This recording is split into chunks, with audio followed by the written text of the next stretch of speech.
প্রশ্ন ফাঁস, ডিজিটাল ডিভাইসের মাধ্যমে জালিয়াতি সহ নানা অভিযোগে সরকারি প্রাথমিক বিদ্যালয়ের সহকারী শিক্ষক নিয়োগ পরীক্ষা বাতিলের দাবিতে বিক্ষোভ সমাবেশ করেছেন একদল নিয়োগ প্রত্যাশী। নিয়োগ প্রত্যাশীদের এ দাবি আমলে নিয়ে অভিযোগ তদন্ত করার সিদ্ধান্ত নিয়েছে প্রাথমিক শিক্ষা অধিদপ্তর। তদন্তে অভিযোগ প্রমাণিত হলে পরীক্ষা বাতিল করা হবে বলে জানা গেছে। রবিবার ১১ জানুয়ারি একথা জানান প্রাথমিক শিক্ষা অধিদপ্তরের মহাপরিচালক বা ডিজি আবু নূর মোহাম্মদ শামসুজ্জামান। প্রাথমিকের ডিজি বলেন, পরীক্ষা শুরু হওয়ার আগ পর্যন্ত ডিজিএফআই, এনএসআই, ডিবি, এসবি এবং জেলা প্রশাসকের পক্ষ থেকে যে সকল প্রশ্ন উদ্ধার করা হয়েছিল সেগুলোর সাথে আমাদের প্রশ্নের কোনো মিল ছিল না।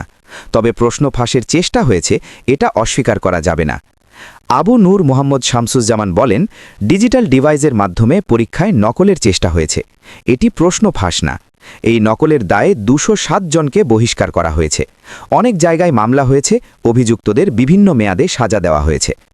পরীক্ষা বাতিলের দাবি প্রসঙ্গে জানতে চাইলে মহাপরিচালক আরও বলেন, চাকরি প্রার্থীরা আমাদের কাছে পরীক্ষা বাতিলের দাবি জানিয়েছেন।